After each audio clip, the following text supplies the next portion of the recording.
दोस्तों 8 साल का बच्चा जब स्कूल से लौटते समय जमीन पर गिर गया और छटपटाने लगा। उसके दोस्तों को लगा कि उसके अंदर कोई भूत आ गया है। वही बच्चा हजारों करोड़ का मालिक बनने के बावजूद आज भी जमीन पर सोता है।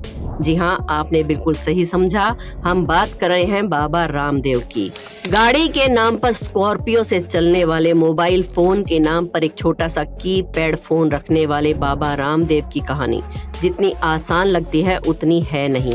और जब आपको उनकी जिंदगी का सच पता चलेगा तो आपके पैरों तले जमीन खिसक जाएगी। दोस्तों तैयार हो जाइए, क्योंकि आज हम आपको बाबा रामदेव की नहीं बल्कि राम किशन की कहानी सुनाने वाले हैं। अब ये राम किशन कौन है, जानने के लिए वीडियो के अंत तक बने रहिए हमारे साथ और हमारे चैनल अनोखी दुनिया को सब्सक्राइब करके बेल आइकन को जरूर प्रेस कर लें। चलिए जल्दी से शुरू करते हैं अपना वीडियो। हरियाणा के महेंद्रगढ़ जिले में साल 1965 को राम निवास यादव और गुलाबो देवी के घर एक बेटा पैदा हुआ। नाम रखा गया राम किशन यादव, जिसे पूरी दुनिया आज बाबा रामदेव के नाम से जानती है। लेकिन किसी को नहीं पता कि जो आज के बाबा रामदेव हैं वो कभी राम किशन हुआ करते थे। बालक राम किशन जब मात्र 8 साल का था तब वो स्कूल से लौटते समय अचानक जमीन पर गिर गया और छटपटाने लगा। दोस्तों को लगा कि उसका शरीर इतना अकड़ गया है तो उस पर जरूर कोई भूत चढ़ गया है। लेकिन जब परिवार वाले राम किशन नाम के बच्चे को सरकारी अस्पताल में ले गए तो पता चला कि उसे लकवा मार चुका है। उसके शरीर का बायां हिस्सा खराब हो चुका है और अब उसे जीवन भर विकलांग की तरह जिंदगी बितानी होगी। लेकिन राम किशन हार मानने वाले लोगों में से नहीं थे। मात्र 8 साल की उम्र में किसी बच्चे के लिए इस तरह की बीमारी को झेलना आसान बात नहीं होती। लेकिन राम किशन ने तो ठान लिया था कि वो खाली नहीं बैठेंगे। इसलिए खेल का मैदान जब छूटा तो उन्होंने किताबों का हाथ पकड़ लिया और किताबों को पढ़ने का शौक के दौरान राम किशन के हाथ योग की एक किताब लगी, जिसके पहले ही पन्ने पर लिखा था योग करने से मन और तन पर नियंत्रण साधा जा सकता है। इस किताब ने राम किशन को बहुत ज्यादा प्रभावित किया। राम किशन लगातार अपने विकलांग शरीर को ठीक करने के लिए योग करते रहे। उसी का नतीजा है कि आज हम बाबा रामदेव को जो देखते हैं, उन्हें देखकर कहीं से भी नहीं लगता कि एक समय इनके शरीर का पूरा बायां हिस्सा खराब था और आज केवल उनकी बाईं आंख से उन्हें थोड़ा सा ठीक दिखाई नहीं देता। बाकी सब कुछ नॉर्मल इंसानों की तरह हो चुका है। बल्कि हम तो ये कहेंगे कि नॉर्मल इंसानों से कुछ ज्यादा ही अच्छा उनका शरीर काम करता है और ये पूरा कमाल सिर्फ और सिर्फ योग का है। लेकिन बाकी बच्चे जो साधारण बच्चे थे वो इस विकलांग बच्चे के साथ खेलना या उसके साथ उठना बैठना पसंद नहीं करते थे। इसलिए एक दिन बाबा रामदेव बिना अपने पिता को बताए घर से चले गए और उन्होंने खानपुर के गुरुकुल में दाखिला ले लिया। यहीं पर उनकी मुलाकात बालकृष्ण से हुई। जी हाँ, वही बालकृष्ण जो न सिर्फ पतंजलि कंपनी के मालिक हैं बल्कि बाबा रामदेव का पूरा कार्यभार भी संभालते हैं। पर क्या आपको मालूम है कि इतना बड़ा कारोबार संभालने वाले बालकृष्ण का जन्म हरिद्वार के आश्रम में एक गार्ड के घर हुआ था। जब पिता हरिद्वार की नौकरी छोड़कर नेपाल में सेटल हो गए तो बालकृष्ण ने मन में ठान लिया कि वो हरियाणा के गोकुल में संस्कृत सीखने जाएंगे और ऐसा हुआ भी। इसी दौरान रामकृष्ण और बालकृष्ण की मुलाकात हुई। लेकिन रामकृष्ण के नए दोस्त बालकृष्ण को तो ज्यादा दिलचस्पी जड़ी बूटियों में थी और बाबा रामदेव तो योग के अलावा अध्यात्म के सवालों को ढूंढने में लगे हुए थे। अपनी इसी तलाश में वो जींद जिले के गलवा आश्रम में जा पहुंचे और यहीं पर रामकृष्ण को अपना नया नाम मिला। असल में उनके गुरु आचार्य बलदेव जी ने कहा कि राम और कृष्ण दोनों ही भारत के प्रतीक पुरुष हैं और दोनों की ही प्रवृत्ति में जमीन आसमान का अंतर है। एक मर्यादा पुरुषोत्तम है और दूसरे नटखट हैं, तो इसलिए उन्हें दोनों में से अपना एक नाम चुनना होगा।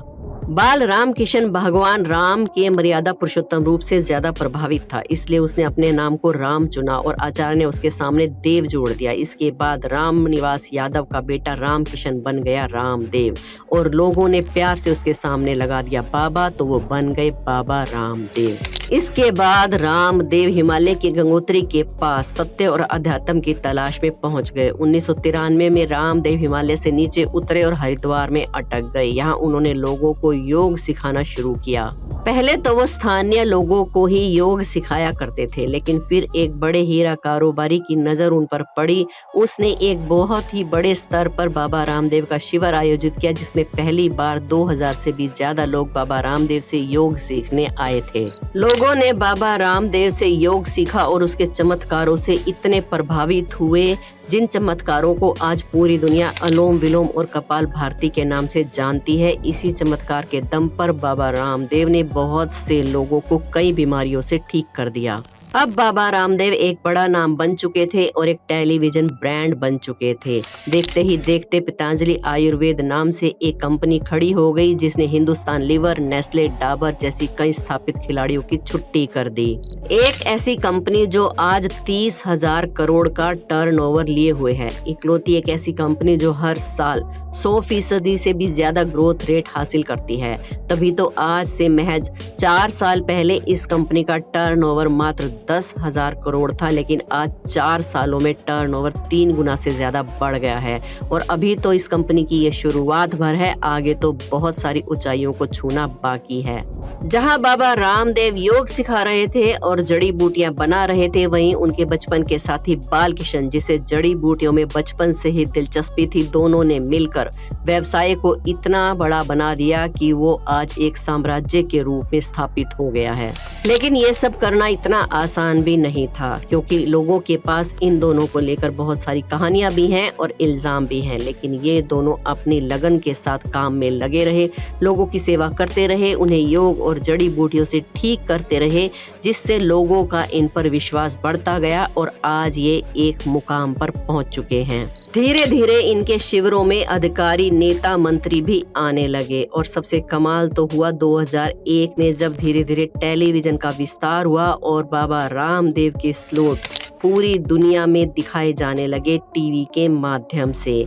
आज टेलीविजन पर जितने भी विज्ञापन आते हैं, उनमें से अधिकतर विज्ञापनों में आपको बाबा रामदेव दिखाई दे जाएंगे। और यही नहीं, उनके खुद के भी अपने 5 चैनल हैं जो लगातार उनके विचारों को और उनके योग के प्रचार को करते रहते हैं। देखा जाए तो बाबा रामदेव की ये सफलता बहुत बड़ी है, लेकिन सवाल ये आता है कि बाबा रामदेव देश के बाकी योग ऋषियों के मुकाबले इतने ज्यादा सफल कैसे हुए? तो इसका जवाब खुद बाबा रामदेव देते हैं।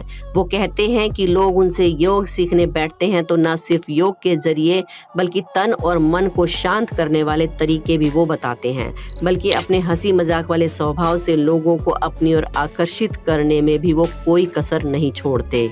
ना तो वो लोगों को घंटों ध्यान लगाने के लिए कहते हैं और ना ही कठिन आसन करने के लिए कहते हैं। वो तो सिर्फ अपने फॉलोवर्स को सांसें अंदर तक भरने के लिए और फिर धीरे धीरे उन्हें छोड़ने के लिए कहते हैं, जिससे उनका ब्लड प्रेशर और शुगर नॉर्मल हो जाते हैं। और इसी वजह से आज बाबा रामदेव का डंका पूरे देश में बजता है।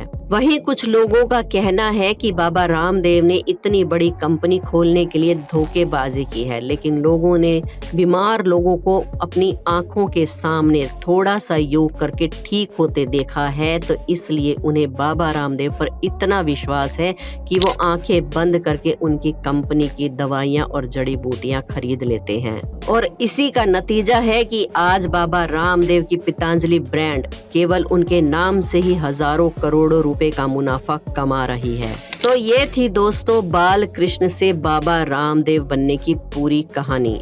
आपको इसके बारे में क्या कहना है, हमें कमेंट्स में जरूर बताएं। वीडियो को एक लाइक जरूर करें। हमारे चैनल अनोखी दुनिया को सब्सक्राइब करके बेल आइकन को प्रेस